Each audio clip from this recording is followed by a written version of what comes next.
G ain't nothing. You ain't gotta like it cause the hood don't love it. You ain't gotta like it cause the hood don't love it. Watch a young nigga show his ass I'm puppy. I got the whole block bumping. You ain't got... What's going on, everyone? Welcome back to another video. Right now it's not episode 8 of the 3 valve swap. That video is going to come after this Q&A. I plan on doing 3 videos this weekend. I'm going to do this Q&A video, which is basically, I had a bunch of you guys send me a bunch of questions. There was so many, so I had to pick kind of the best ones and go with the flow of that. Soon, my friend's coming, so I'm going to get this video done.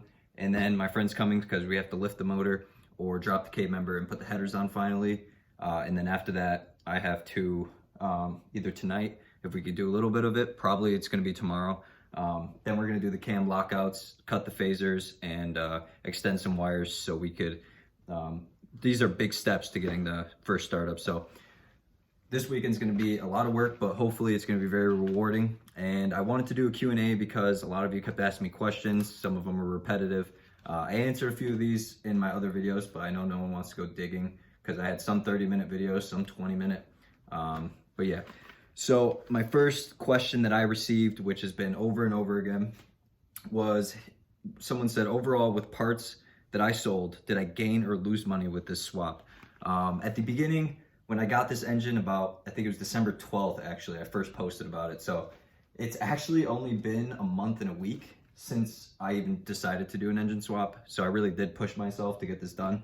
But at the same time, you know, life's expensive and it's not very easy to just fund something like that out of the blue. You know, when you have a family to provide for and during COVID and stuff like that.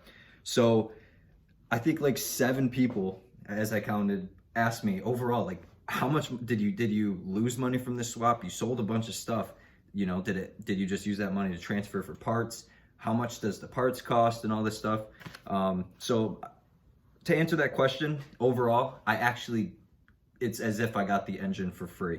I hustled my ass off and sold as many aftermarket parts as possible, which in one of my first videos, I had the floor just filled up with all sorts of parts, and I listed them and I hustled for 2 weeks straight. And actually, so my friend Gary, who actually fronted me the engine, he gave me the cammed 3 valve, the original transmission, which I couldn't use due to the chassis of the car. I needed to use my transmission.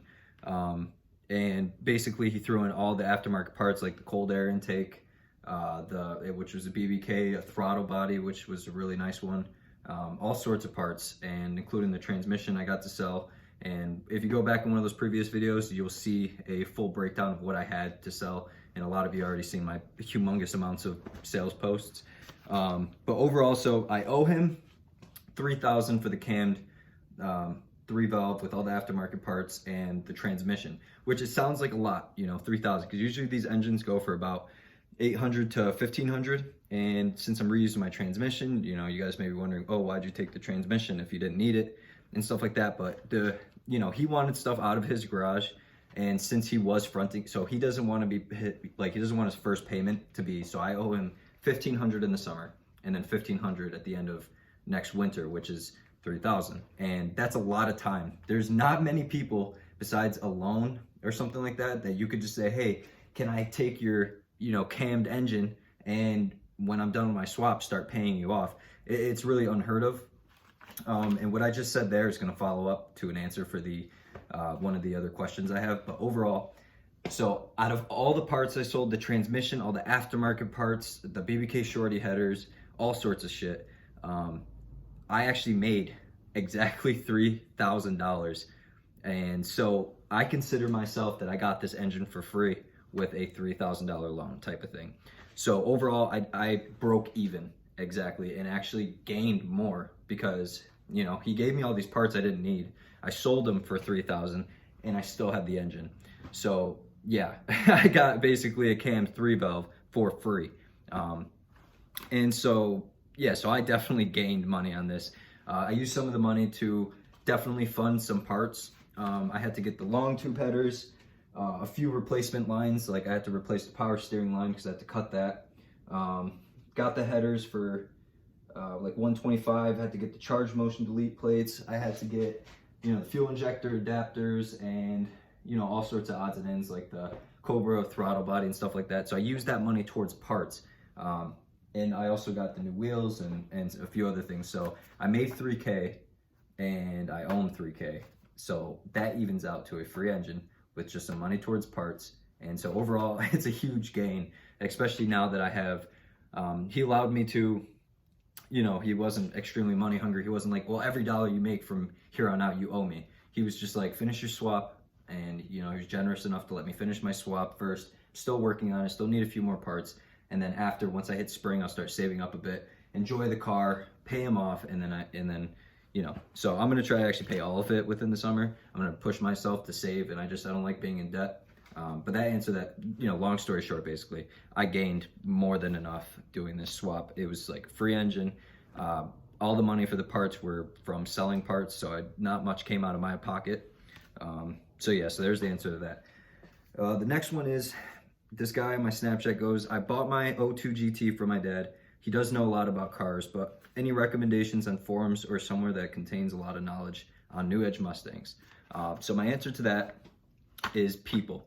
Now, you can learn a lot on forums and groups. They're like an endless amount of sources to learn stuff. You search in the groups, you know, at the top of the page, and you could just search in anything. Just be like, problems with, you know, my power steering line, or just any random thing like that, and you just see a bunch of posts that are related. So that is like one of the easiest things that you do.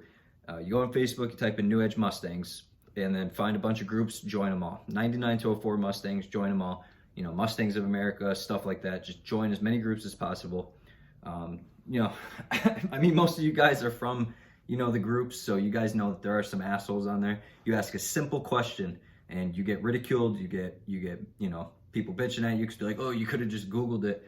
But a lot of people don't understand that, you know, when I want to know something, you know, like I want to know the best option for something. I don't want to just Google, hey, I'm having a problem with this, what should I do? And then Google just gives you a vague answer. You have to go through a bunch of things and links, and sometimes you want someone who's actually experienced the same problem as you.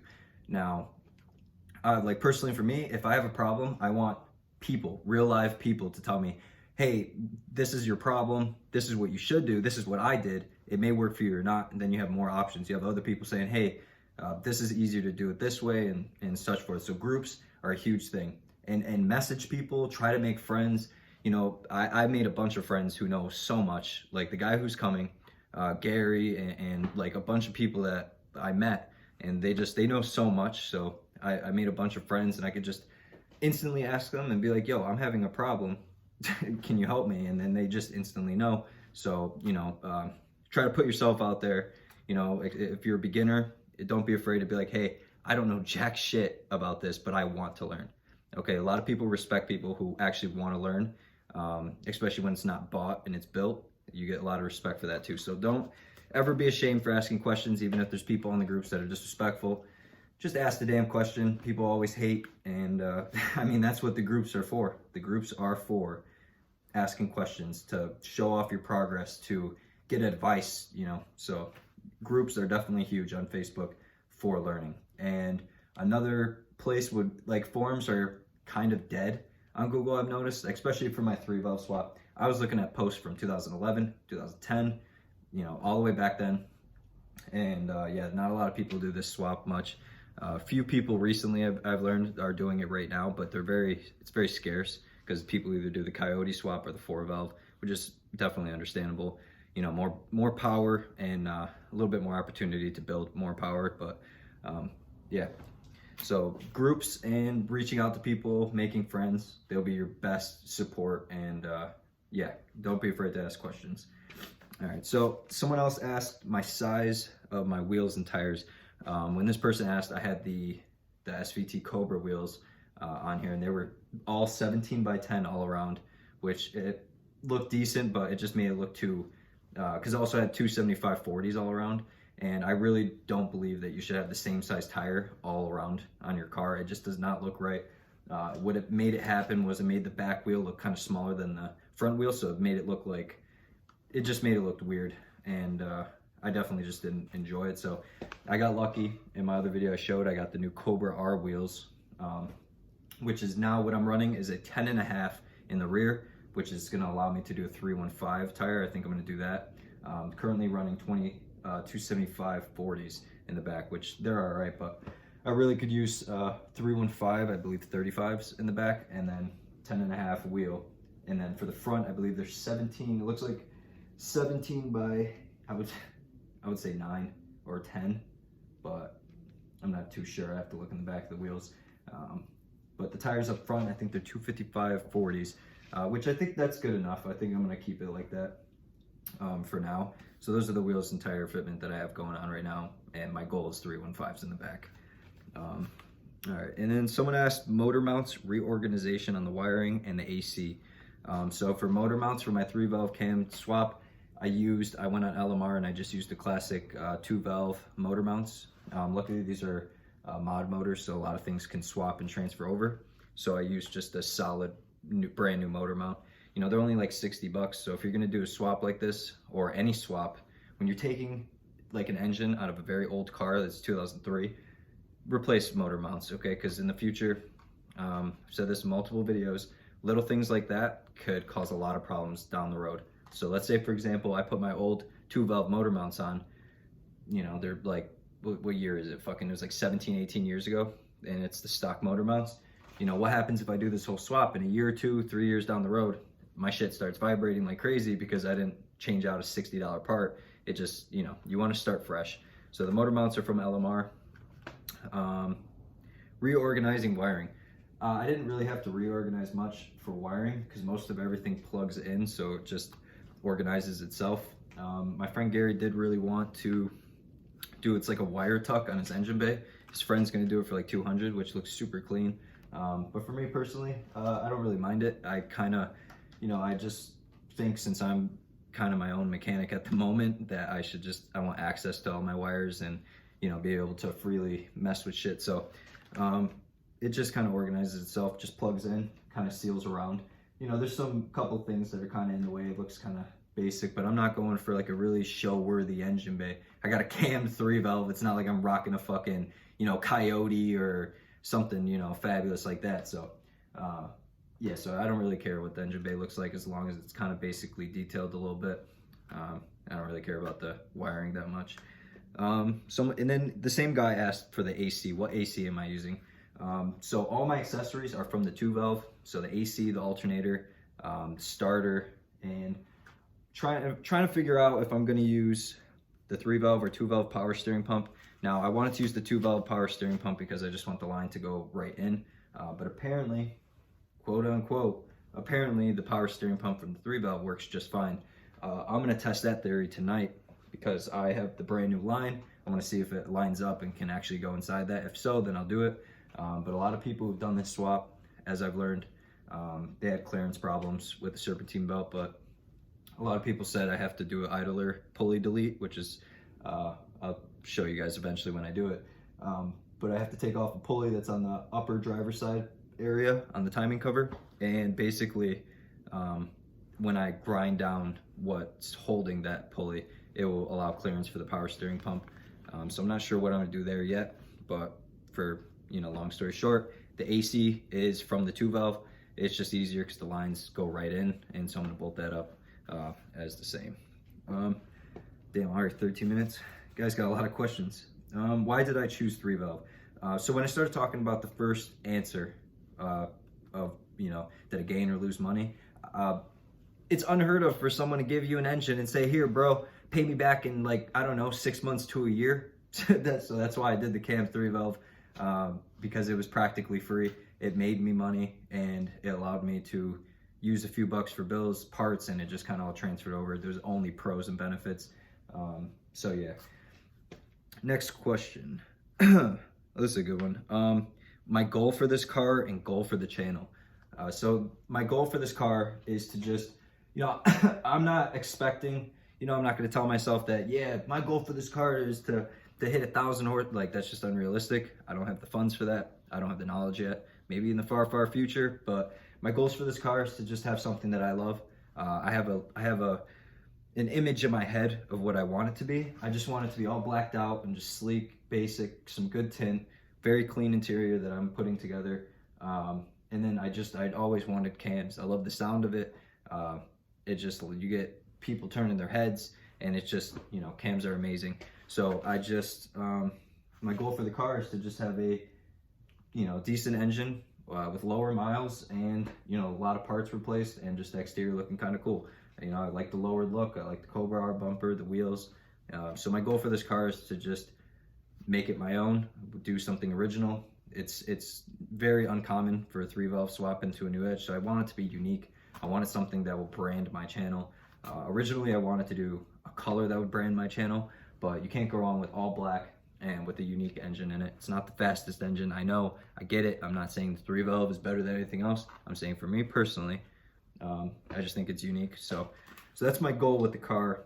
But my goal for the channel basically is I just want to document everything I've learned, because I didn't document as much as I should have when I first started this. I didn't know what this was going to turn into when I got my first piece of shit V6 green Mustang. And it wasn't a piece of shit because it was V6, so don't come at me for that. It was a piece of shit because none of the windows worked. It was rusted out. The engine was shaking like crazy when I tried to, you know, accelerate. But I want to document, basically. I want to look back. I want to, you know, when my son gets a little older, I want to show him, you know, what I've learned, my videos. And it's also personally for me, I want to go back and see what I've done, see what I learned, and just see the progress, how hard I pushed myself to see if I could do, you know, better and better. And yeah, so my goal for the channel is to just learn and, you know, document, make friends, and kind of build like a small community of people and support that believe in me, and it will just keep me pushing to keep going and stuff like that. So I don't know. My goal for the channel is I don't even know what's going to happen. It could be 300 subscribers and no one ever subs again, or it could be 1,000, 2,000 in the future. You never know. I just want to do this for me, and I love recording videos and showing my progress and making new friends. So that's my goal for the channel. Why did I choose Mustang? This would be a quick answer. I just chose it because it was the cheapest sports car to work on. So yeah, it was just, I saw a Mustang on the marketplace, something popped. I've always loved the Mustangs. Never thought I'd own one in my entire life. When I was a kid, I always looked at them, I admired them, and yeah, so I just figured, I was like, wow, got my first V6 Mustang for 900 bucks. I was like, that's doable. And then now I'm here, bought this for 4,000, and then putting an 08 GT cammed engine inside and making it my own. Then, you know, I don't want to, you know, when you're broke, you build it, you don't buy it. So I, you know, piecing things together. You know, I did my own interior, replaced the seats, I painted the interior, fixed the dent, and I painted the exterior of the car, which I'm going to make better. I hustled my ass off getting parts, selling parts. I put so many sets of wheels on this just to find the one set that I wanted. You know, I'm putting the engine in, new clutch. I'm trying to build towards something. And so yeah, that's why I chose Mustang. Easy car to work on. Not the fastest, but they are cheap, and the parts are kind of cheap depending on what you get. And it's a good community. I didn't realize how good of a community the Mustang people are, and y'all are awesome. Made a lot of good longtime friends because of this, so I'm glad I chose Mustang instead of a Honda Civic. No, I'm just kidding. How did I learn so fast? Honestly, I don't know. This is gonna be a quick answer. I don't fucking know how the hell I learned all this. I mean, I started last January with my first Mustang, not knowing the difference between what an exhaust was. Didn't even know how to put a fucking radio in my car. My dumbass tried to drive these things in the snow and put fucking sandbags in the trunk. I was very stupid. I didn't know a damn thing. And so honestly, once I get into something, I push myself, and I don't let myself go and relax until I've, you know, conquered a goal. A year ago today, I would never ever think I would be standing here looking at a nice lowered all black GT Mustang with a brand new cammed engine inside of it. So I'm feeling kind of blessed, and I'm just pushing myself more and more. A month and a week ago, I chose to do this engine swap, and I got the delivery of it. Couldn't even imagine seeing it right now. I didn't know I was even gonna be in that car yet. So I learned, and I had a lot of support too. You know, I didn't learn all this just because, oh, you know, boom, a thought popped in my head and I knew how to do an engine swap. It was research and writing notes and talking to people and digging up forums and, you know, pushing myself. Anyone can learn this shit. You just have to be willing, dedicated, and have the drive to really just, you know, stick with it. So that's how I learned so fast. And who is Gary?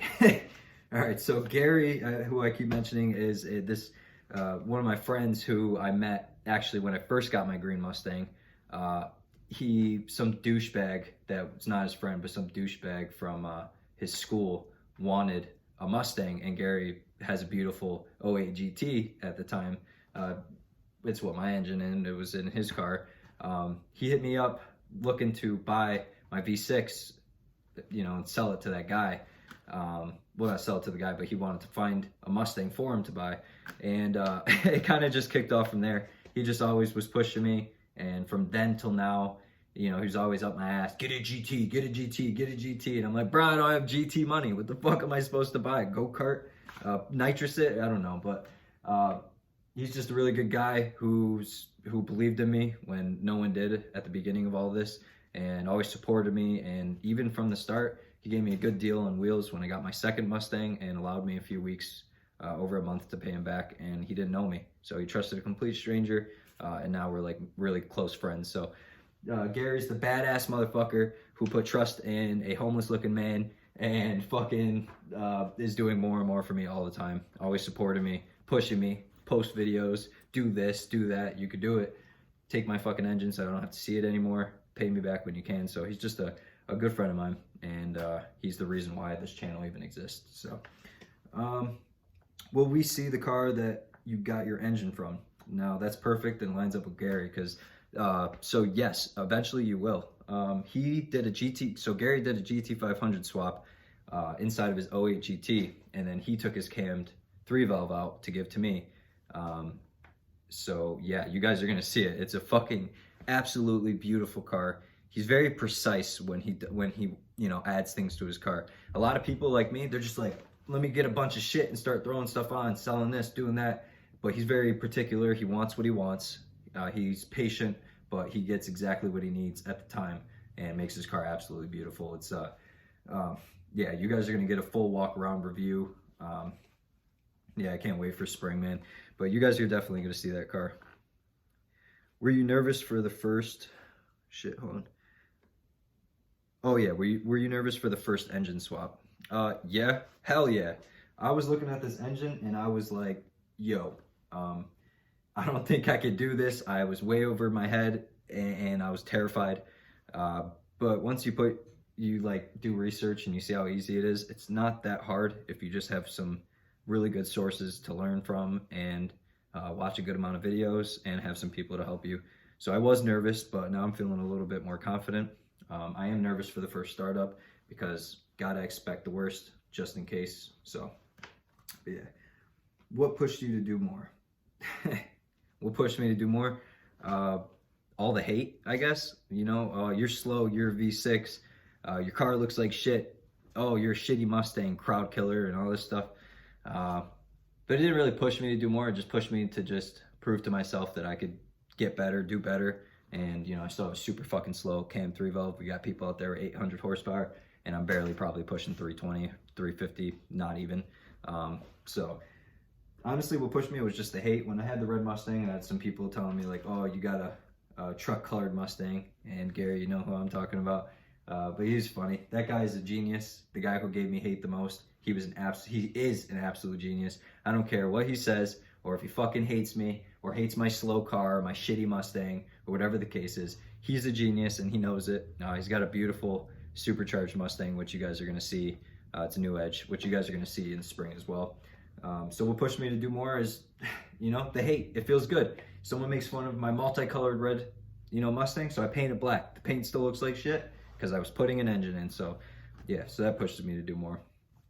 How many miles on the engine? So on the cam 3-valve here, it only has about 70K and some change miles, which is a huge upgrade. Mine was 166,000 miles on the 2-valve. So I cut it like more than half down of miles, and Gary's only driven this, like pushed this engine like 4,000 or 5,000 miles in the past couple years. So yeah, he only drove it spring, summer, and fall, and he drove it lightly. He works so damn much, never really had time to drive it. So it's a nice healthy motor. It's ready for upgrades, it's ready for stuff, and it's cammed. So it's got really low miles, and I'm very happy about that, because I've never had a car below 100,000 besides my daily driver, which is a Honda CR-V, which I am going to do a review of my daily driver, and I want to know everyone's daily drivers for that video. Don't know when I'm going to do that, but pretty soon. That is it for the questions now. Lastly, I just wanted to talk about something. I want to do a giveaway on this channel. I'm not sure what to do yet. I was thinking maybe like a gift card to LMR or American Muscle, or maybe just buying a part that someone needs. Because I've been blessed like a lot, a lot of support, people, believing in me. I mean, I only have 160 something subscribers. That's not a lot of people, but when you think about it, that's 160 people that took the time to go to my link and press subscribe. And it's a little bit of belief in me that kind of builds me up. It feels like support, and it pushes me to try to do more and make goals. And there's a good amount of you guys on here that have hit me up and they're like, how do I do this? And I'm happy to help and teach from, there's always going to be someone who knows more. But I'm just happy to teach anything I can because I'm learning this too. So I appreciate all you guys, and I don't know what I would do without support, because this shit's not easy, and everyone has their own lives and things they're dealing with behind closed doors, and this is our stress release. Working on the car feels good, numbs the brain, numbs the heart from all the pain, and keeps you going. So I want to do a giveaway. I'm gonna do a video on that in the next week or two, because I do have a bit busy couple weeks up and coming here. So I want to do a giveaway. Give me ideas what to give away, and I do have some rules I'm going to set up to do it.